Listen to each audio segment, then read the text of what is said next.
tell me, what are your thoughts and concerns with regards to the current house building market in the UK? Well, I think it's really disjointed, okay? I think that the house building market is controlled in the main by money, of course. It's controlled in the main by a few massive house builders who seem to corner the market. They land bank all the land.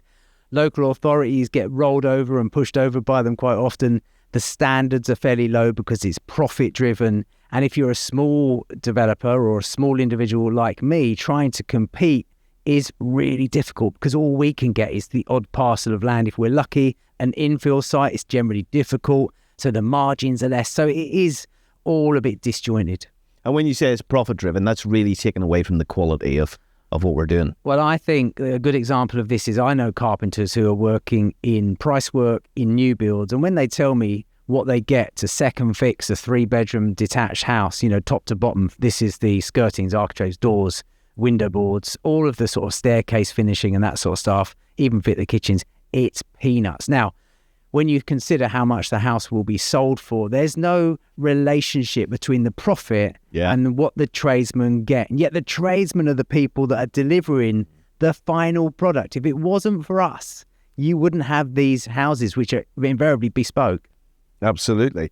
I can see that. So, that's the beauty about when it comes to self-build, because you can take the time and do that yourself and put the energy and knowledge back into the building instead of just being pushed by figures all the time and numbers and goals, to get it finished and get it onto the market, Yeah, and I know that most self-builds go over time and over budget, okay? And that's because it's a prototype in most cases. That's because the people, even if you're in the trade and it's your first time self-building for yourself, you'll hit the same hurdles. You'll hit the finance hurdle. You'll hit the weather hurdle. You'll hit the availability of materials and labour hurdle. You'll hit the running out of money, a crucial stage hurdle. Yeah. It is just what happens. And I'm sure the banks, when everyone goes to them and says, I want to build my own house, I bet they put their heads in their hands and go, You've got enough money. Of course we've got enough money. Yeah. I'm sure you haven't. But I've seen so many people getting tripped up on that weather hurdle, just right at the start of the job, And also geographically, you've got to think about that as well in self-build. Yeah. I've seen stuff where working down in Cornwall, it's been fantastic. You've got the first shovel in the ground and made the first hole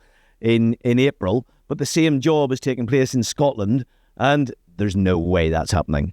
I know, and also there's so many other factors that come into this. For example, they may have an architect telling them what to do, then an engineer comes on board and tells them, no, you got to do it like this, and then a tradesman rocks up and says, forget what the architect said and the engineer, I want to do it like this. And the poor self-builder, even if you're in the trade, you're now at a point where you think, who do I believe and who do I trust? Yeah.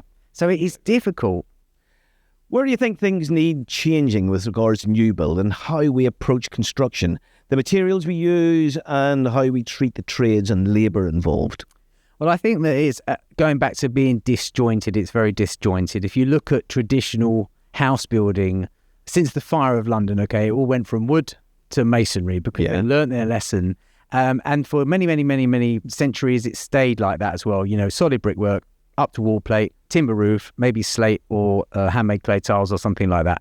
And pretty much that has stayed all the way through. So a traditional construction. And some people still build like that. However, in the last 100 years, we've had people try concrete prefab houses. We've had timber frame, which is making a massive sort of comeback, if you liken that to Fire of London. Yeah. Timber frame is now fashionable because it's sustainable. So I think, but it's very disjointed. So, where do you look? Where do you start? What is suitable, as you say, for a location in the country, for material availability and trade availability? So it's very confusing. I think that it needs to be standardized a bit more. Right, okay.